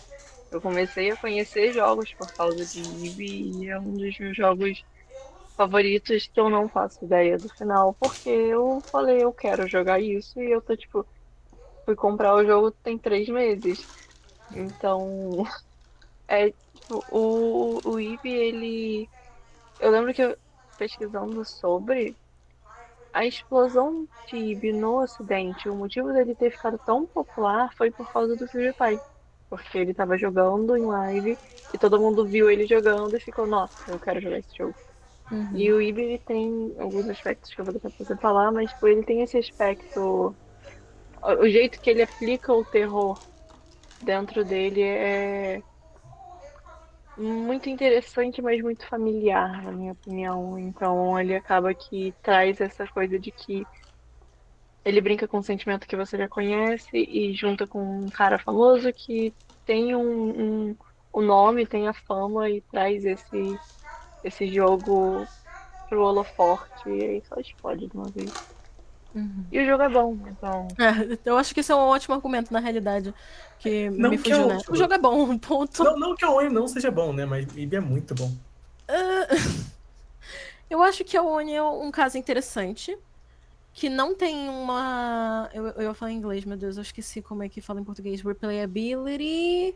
Rejogabilidade? Rejogabilidade. Não sei se tem uma rejogabilidade mesmo com a adição de outros finais. Eu acho que, na verdade, ele meio que ficou prejudicado justamente porque na forma original dele, quando ele teve popularidade, ele não tinha tantas possibilidades narrativas como ele tem agora. Ele foi tendo atualizações depois. Jogaram o jogo na net e só depois que o desenvolvedor foi dando novas camadas para ele. Então talvez ele tenha perdido também esse timing de entrar na história que IB já não perdeu porque IB já veio como um jogo 100% pronto. Sim. Ele não teve atualizações, né? Isso era bem comum, na verdade, né? O próprio Humanic, ele lançou em 2004, né? A primeira versão, mas ele foi sendo atualizado até 2007. A versão final dele é de 2007 só. Isso é uma coisa também que foi importante para esse desenvolvimento das teorias e tudo mais dessa comunidade, porque não só o jogo era subjetivo, né? Como tinha essa ideia de que vai ter mais, né? Então você tinha muito incentivo para essa questão toda de teorizar e tentar construir algo em cima que poderia vir a ser recompensado depois, né? Conforme o jogo fosse sendo atualizado e fosse chegando ao seu final, né? Você poderia estar certo no fim das contas. Dá até um conceito meio da relação que a gente tinha antigamente com série televisiva, que era episódica, né? Tipo, você vai acompanhar aquilo ali, você vai ter um período de tempo que você vai ficar sem saber o que vai acontecer. Então você se reúne com os fãs, vamos teorizar qual vai ser o desfecho disso aqui, o que vai acontecer. Que justamente mantém o interesse das pessoas preso por mais tempo e a conversa rolando, né? Mas o IB, ele foi peculiar porque ele meio que já trouxe esse jogo ali no 100%. De fato, acho que o argumento do jogo é bom, é suficiente, não precisa ser mais explicado mais nada. Ele é extremamente interessante, eu acho que se a gente... Daria pra fazer um painel só de IB, só que acho que seria um pouco complexo, então eu não vou me demorar muito nele, até porque eu tô vendo o horário e talvez acho que eu tenha falado já demais, desculpa. Mas o próprio IB, ele é perfeito. Ele tem... Eu acho que ele aproveita muito da plataforma do RPG Maker para justamente contar uma história muito interessante, para criar uma ambientação muito interessante. A história por trás, as motivações por trás, porque, por exemplo, a Oni, ele não tem, inicialmente, ele não tinha uma motivação do porquê que a gente tinha aquelas crianças numa mansão aleatória, do que é essa mansão, o que é esse monstro, o que tá acontecendo aqui. Ele trava muito nas lacunas. Aqui em Ibi, a gente tem toda uma lore, meu Deus do céu, uma história por trás que imerge a gente dentro de um universo que fica cada vez mais rico. Eu acho que a riqueza de detalhes na narrativa é que justamente atrai bastante o jogador para Ibi. E para finalizar aqui a minha parte, eu queria só trazer mais 3 exemplos de jogos que foram dessa época relevantes. Um deles não foi nem de RPG Maker, como eu tinha esquecido, mas ele tá aqui. Pode passar o slide, Julia. Aí. Que foi The Witch's House. Eu acho que ele também pegou muito. Ele terminou surfando muito nesse momento, né? Que a gente tava de RPG Maker, de IB, de todas essas conversas. The Witch House também eu acho que é um jogo bem rico. Ele tem muitas possibilidades nos finais e eu pessoalmente, minha única crítica é que eles exageram muito no conceito de jumpscare no The Witch House, porque toda hora alguma coisa você pisa em um buraco errado e acontece uma coisa muito bizarra. Mas, ao mesmo tempo, eu gosto muito do plot twist de The Witch House, que eu não vou falar, obviamente, não vou dar spoiler pra quem não jogou. Mas ele tem uma reviravolta muito interessante que mexe bastante com conceitos que a gente tem de fábulas e de contos da nossa infância. The Crooked Man, ele chegou um pouco depois, mas mesmo assim, por conta do impacto dos jogos de RPG Maker que a gente teve no início de 2010, ele conseguiu bastante sucesso. Ele entrou nas conversas culturais a respeito de jogos de RPG Maker e teve a sua relevância.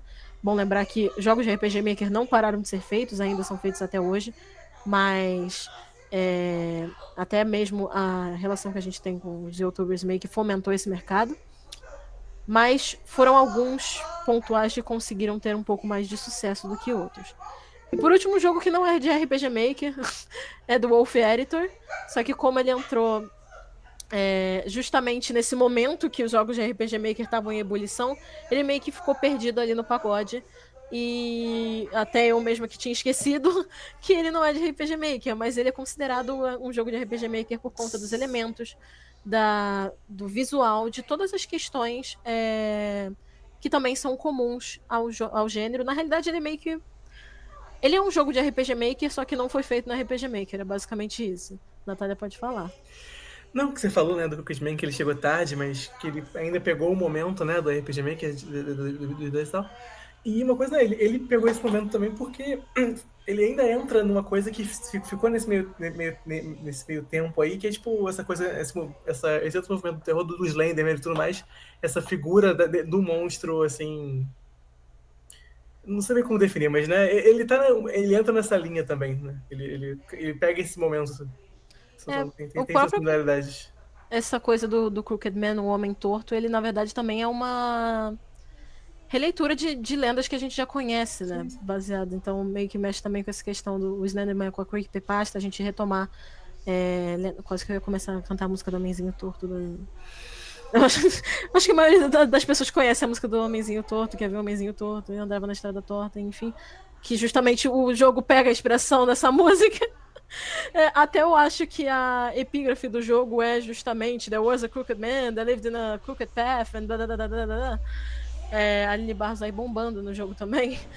Enfim, justamente ele pega desse folclore que a gente tem da nossa mitologia, né, em geral, e trabalha com isso, o que é muito interessante.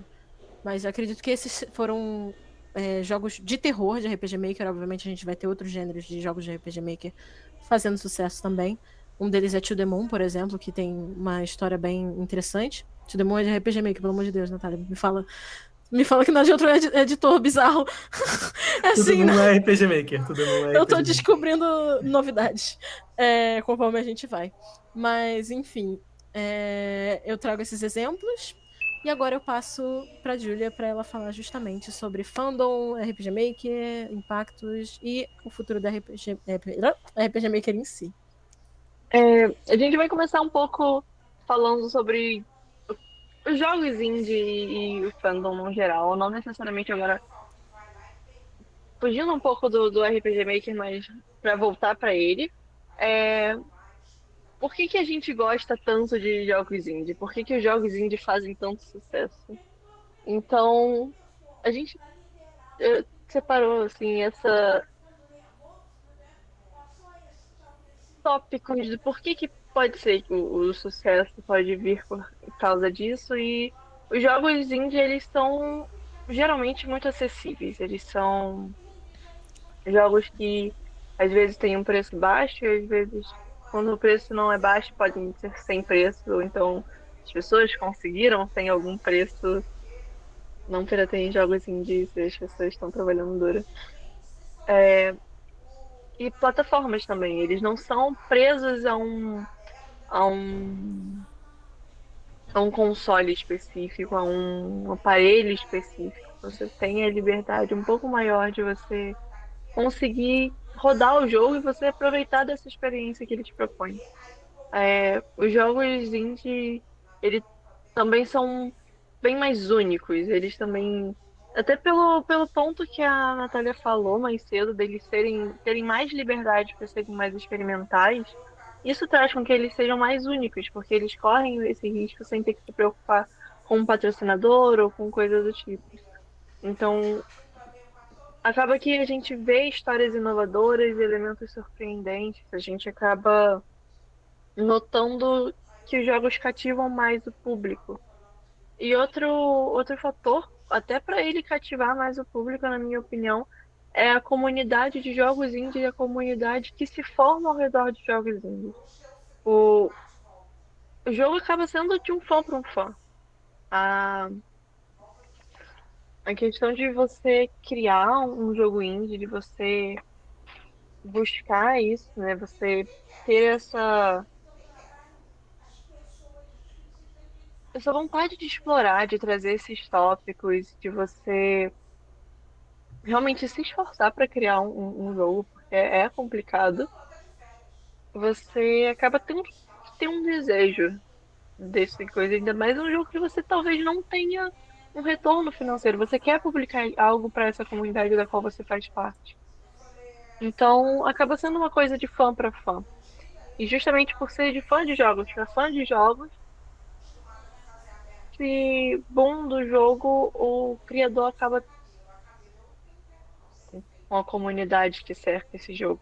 É, acho que dá pra ver isso bem em alguns jogos, como Undertale e outro jogo indie, tipo Stardew Valley, que é bem mais recente, que a gente vê muito bem a comunidade interagindo entre si, criando coisas para a comunidade e, ao mesmo tempo, o próprio criador ouvindo a comunidade, tirando dúvidas, e isso vai elaborando ainda mais a história inicial, que às vezes podia ser bem mais simples, mas é justamente essa participação da comunidade que até traz um pouco do carinho muito grande, na minha opinião. E quanto ao RPG Maker, onde o RPG Maker entra nisso, é que por ele ser uma corta a programação, digamos assim, você tem uma simplicidade muito maior. Então a pessoa pode transformar o jogo pode fazer com que o jogo seja mais acessível, porque não tem a necessidade de contratar um programador ou então de passar aquele tempo e às vezes abdicar de outras coisas para isso. Você não tem que ficar se preocupando tanto com essas coisas e acaba tendo mais espaço para ser mais único. Você tem um espaço para focar na narrativa, focar na história, focar na arte, nessa comunicação com o público. E o RPG Maker, como os jogos que a gente já viu e como a gente viu, abriu palco para muitos outros jogos, é, acaba que a gente tem uma comunidade maior que o jogo inicialmente não seja aquele boom. Alguns jogos similares vão atrair o olhar para eles, né? E falando desses jogos que a gente acaba olhando um pouco por conta do RPG Maker, Temos Undertale. Ele é um jogo que acredito que ele tenha ficado. Não acredito, não, né? Eu sei que ele ficou muito popular e acredito que todo mundo aqui tenha já ouvido falar de Undertale em algum momento. Ele conta a história de uma criança que ela cai num mundo subterrâneo e esse mundo ele é habitado por monstros e tem essas histórias sobre os monstros humanos e como eles não devem ficar próximos um dos outros porque o outro é cruel e enfim, tem todo o desenrolar da história. E o jogo ele é uma mecânica bem simples e ele trabalha um pouco com algumas rotas. E ele não é um jogo de RPG Maker, mas a gente vê claras influências dos RPG Makers. E eu esqueci o nome do jogo, Natália, que... Earthbound? Isso, é Earthbound. Earthbound. Tô tentando lembrar o nome. Ele, assim como outros jogos, ele é inspirado por Earthbound. E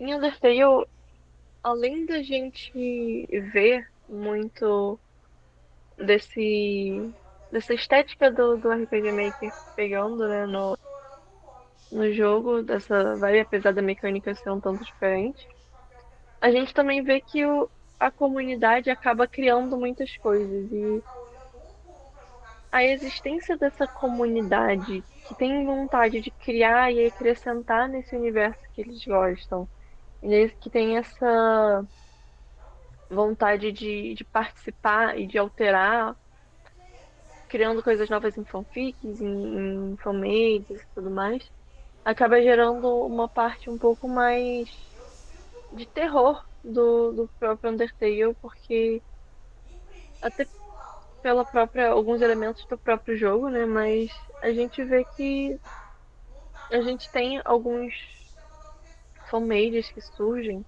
e um pouco desse terror de Undertale, ele surge por alguns elementos, uma estética de tipo, é, a aparência de alguns personagens, a forma como eles são retratados, algumas escolhas de mecânica do uso de algumas partes mais escuridão na cena, que você tem que ficar andando pelo escuro e dói, você fica nessa sensação de estar perdido, de não saber para onde ir, isso acaba mexendo com uma ansiedade um tanto comum nossa. Mas ao mesmo tempo também se dá pela possibilidade da rota genocida, que acaba sendo uma rota bem intencional. Você precisa intencionalmente buscar ela para conseguir, e existem pessoas até que criticam falando que você jogar a rota genocida é você. Não vou falar jogar errado, apesar de que tem gente que fale isso, mas você não aproveitar bem o jogo. E justamente por essas rotas genocidas, diversas, pelos diversos descobrimentos que você faz ao decorrer do jogo, os diversos finais que tem. Eu acho interessante essa forma como a comunidade se juntou para criar fanfics, para criar histórias, para criar creepypastas, várias creepypastas. E eu acho que a gente acaba vendo esse reflexo dessa comunidade quando muita gente nova, tipo, chega e eu, particularmente, quando eu tive meu primeiro contato com Undertale, por conta dessa comunidade ter essas coisas da Rota Genocida, das fanmades, das fanarts até, tipo, gente, Flower, ele é um tantinho perturbador, vou dizer o mínimo. Eu fui começar a procurar do jogo achando que era um jogo de terror. Eu vivia, tipo, como se eu fosse a qualquer momento. Ok. A luz da Sofia caiu. É, a qualquer momento parecia que alguma coisa ia pular em cima de mim, principalmente quando tinha aquelas cenas de completa escuridão que você tá, tipo, percorrendo um caminho e vai tudo apagando. E ao mesmo tempo é um jogo que ele é muito acolhedor e ele de uma forma interessante. Porque o terror ele não tá ali, ele tá na nossa cabeça e na nossa comunidade. E acaba que a comunidade ela impacta muito na forma como a gente caracteriza os jogos, eu diria que a gente, uma forma boa de comunicar isso, Familiaridade, mas né, com a mídia, tá? sim, sim, a forma como a comunidade interpreta o jogo também abre muito espaço para o que o jogo acaba se tornando na visão do público geral. Então, acho que é uma demonstração disso um pouco. E só um pequeno adendo, aproveitando que já interrompi. Você tinha falado, né, da estética que ele pega um pouco do RPG Maker e tal. E tanto o Gaster que tá aí na tela, né? Que é um personagem que não aparece na história em si, mas tá no jogo pra quem procurar. Quanto aqueles. Os monstros, né? Híbridos lá do Laboratório da Alphys, eles são muitos deles têm extremamente parecidos com aquele monstro do Unique, que a Sofia mostrou, né? Que você tem que um NPC secreto aí que você tinha que fazer todo o negócio. Uhum. Aquele personagem é basicamente assim. A cara dele praticamente aparece em Undertale em muitos momentos, né? Talvez tenha literalmente aquele sprite em algum lugar, não sei. E muito da estética do jogo é bem parecida, né? Com aquilo lá, né? Em parte por ser essa coisa, né? Do branco com preto e em pixel art, tipo, daria pra dizer que tem algum grau de coincidência. Mas, assim, Sim, tem uma inspiração muito direta ali, daquele boneco em específico com a estética toda de Undertale. sim, sim. Até tem esse contexto que assim, a gente vê que tem essa clara inspiração em jogos nesse estilo e até a participação da Homocat como uma referência em Undertale e a participação do Toby Fox na produção de Omori depois que a gente vai ver logo. É, eu acredito que isso mostre um pouco mais de como realmente ele tá nesse cenário do RPG Maker, não é só é só uma coincidência que os estilos são parecidos e a splash é parecida e não é. Existe uma clara conexão. E falando agora um pouco de jogos de RPG Maker mais atuais e o futuro do RPG Maker, né? A Sofia tinha falado mais cedo que jogos de RPG Maker continuam sendo produzidos. E eu trouxe dois exemplos. Um deles é Fear Hunger, que eu gostei muito da situação de uma pessoa que estava fazendo uma resenha sobre, que a pessoa caracterizou como o RPG mais difícil, cruel e bizarro. Hunger, pronto. Obrigada. Fale Fanger. E ele falou que a história se passa em um mundo de fantasia sombrio, em que quatro aventureiros desafortunados se veem cada vez mais perdidos em uma antiga fortaleza. O local tem uma grande conexão com o sobrenatural e funciona como um elo entre diferentes planos de existência, onde deuses antigos e novos lutam pelo poder. Então, apesar da estética de pixel art e jogabilidade clássica do RPG Maker, o jogo traz uma pegada extremamente violenta. Então, o Dark Souls pra PC. Ele tem uma pegada que ele tem muita inspiração em Souls-like, mas ele continua sendo um jogo de RPG Maker. E ele brinca um pouco com o conceito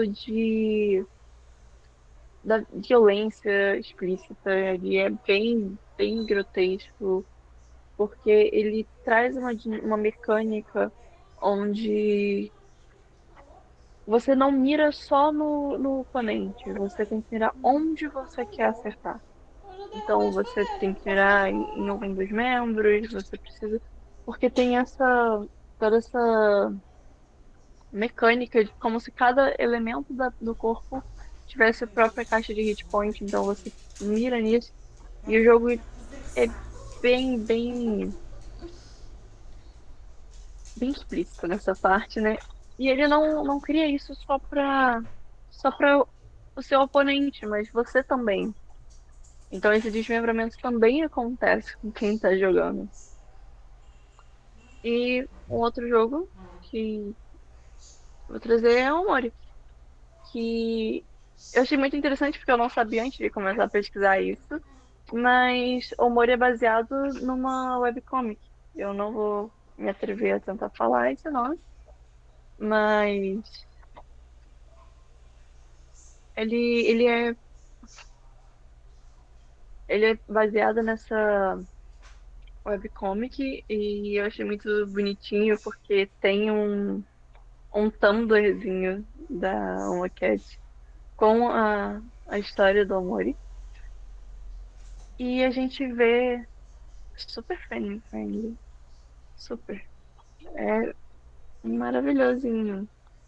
Um amor.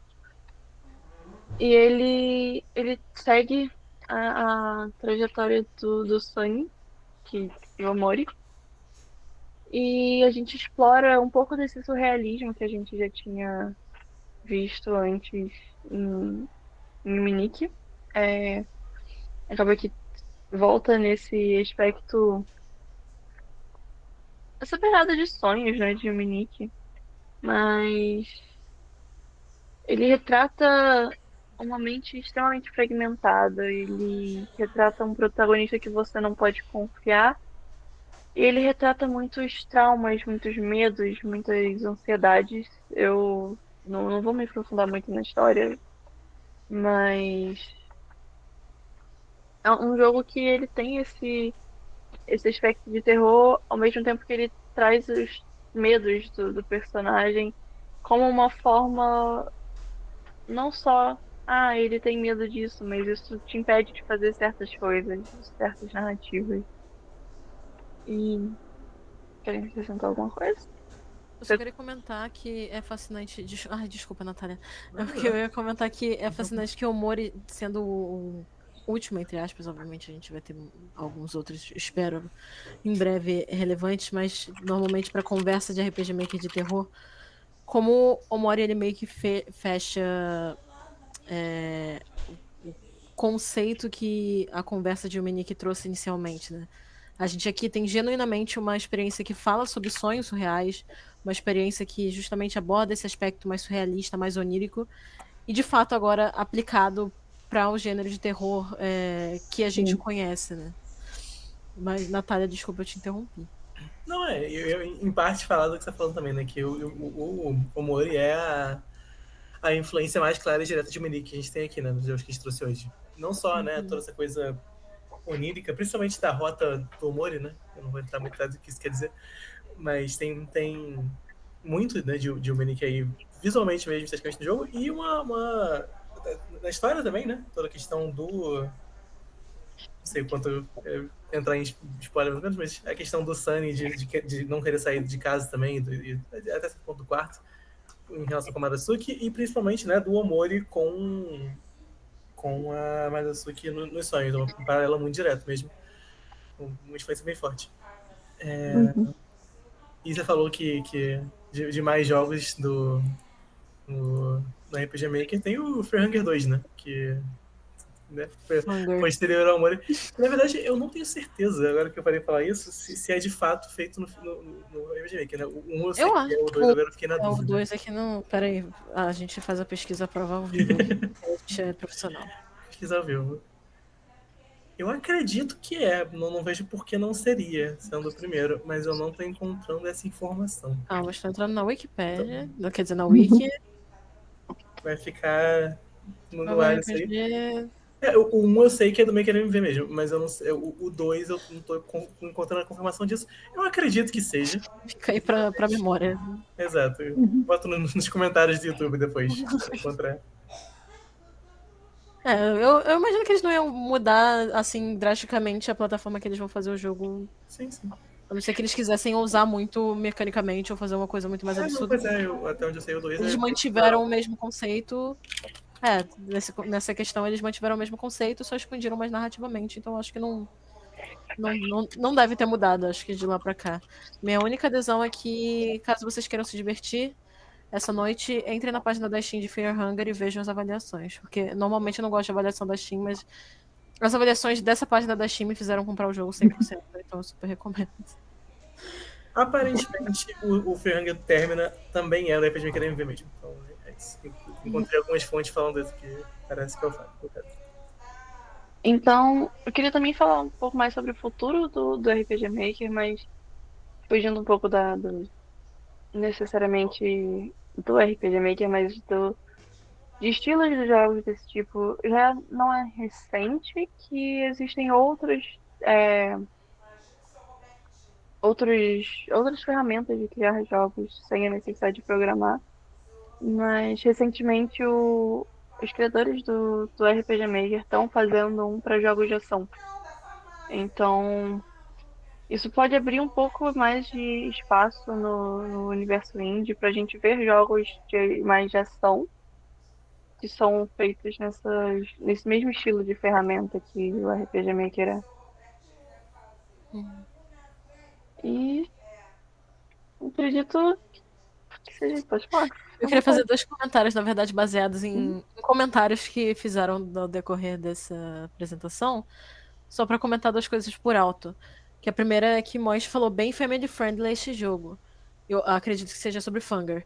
Só que eu queria comentar que. Era Não, foi sobre a Mori. Sobre o Morir. Eu queria só comentar que o gênero do RPG Maker de terror em geral nunca foi exatamente family friendly, né? O que é engraçado, porque eu acho que a maioria das pessoas aqui tiveram contato aos 11, 12, 13 anos, muito provavelmente nessa faixa. E eles nunca foram exatamente assim muito. O intuito não era para ser acessível para essa faixa de idade. A gente até viu na primeira palestra do dia um pouco sobre esse tipo de coisa, né? A gente tem jogos que justamente tratavam traumas, na maioria das vezes eram traumas de abuso sexual, de coisas mais. De temas bem pesados. O primeiro jogo é sobre isso. E até algumas outras coisas. Saíram outros jogos também, o povo japonês, sem querer ser preconceituoso com o povo japonês, mas eles perdem um pouquinho a mão. Que é o exemplo de Mogeko Castle. Que esse jogo eu nunca cheguei a jogar justamente porque eu achava muito absurdo. Que todos os finais eram a coisa mais absurda e, desculpa a palavra, escrota do mundo. Então, não era nada family friendly, digamos assim. As abordagens de temáticas não eram family friendly. E eu acho que o gênero em geral, né? Não apresenta. Sim, essa criadora é. Cara, eu tenho picuinha às vezes com. Eu tenho muita picuinha com criadores que trabalham com shock value sem propósito, assim, só pra chocar. Vamos tacar um bando de tema, assim, que deixa todo mundo enojado e vai. Só pelo fazer, não vamos só pelo criticar, incômodo, não vamos comentar.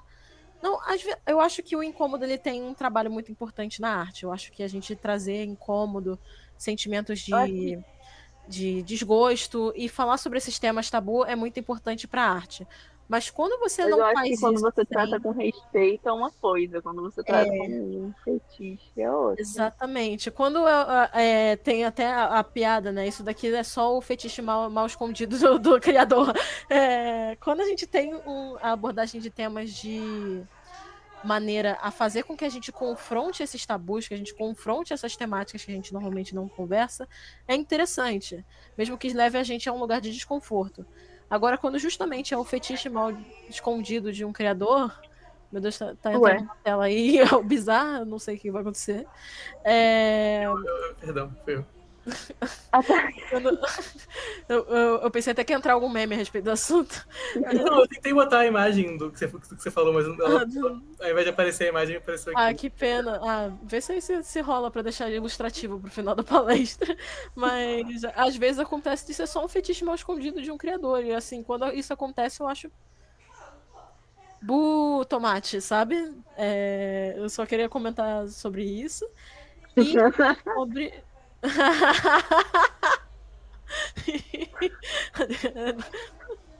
Não dá pra deixar o amor. Deixa o amor fora dessa conversa, coitado. Outra coisa que eu queria comentar é Souza falando que pirataria salvando projetos.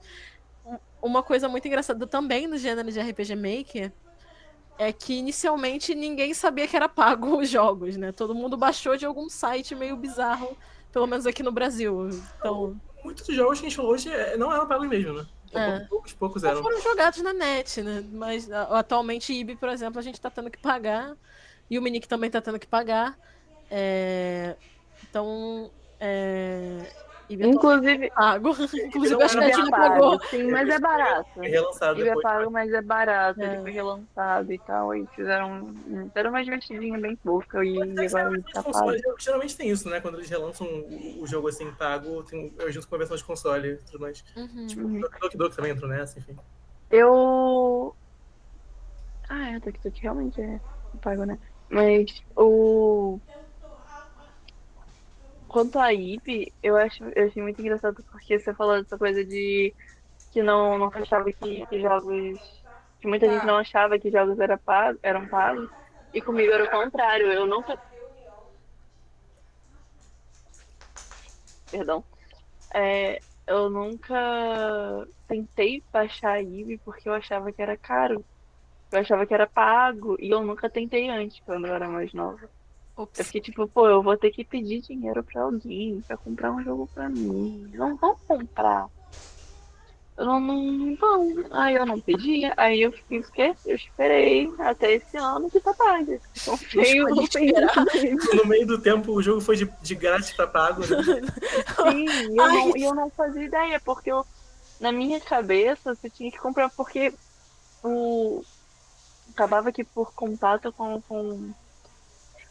até com algumas coisas de YouTube, geralmente os jogos que eu via no YouTube eram pagos e tipo, de gameplays eram pagos, e geralmente, tipo, sei lá, eu ia na casa de algum amigo, eles tinham jogos e tinha que ter o CD. Eu fiquei tipo, tá, mas eu não vou ter um CD de indie, como é que eu vou jogar? E eu não tinha ideia de que era realmente essa coisa do jogo mais indie, do jogo que era feito dessa forma. Então, pra mim, tipo, hoje, mais velha, eu fico tipo, cara, podia ter jogado o Eve há muitos anos atrás.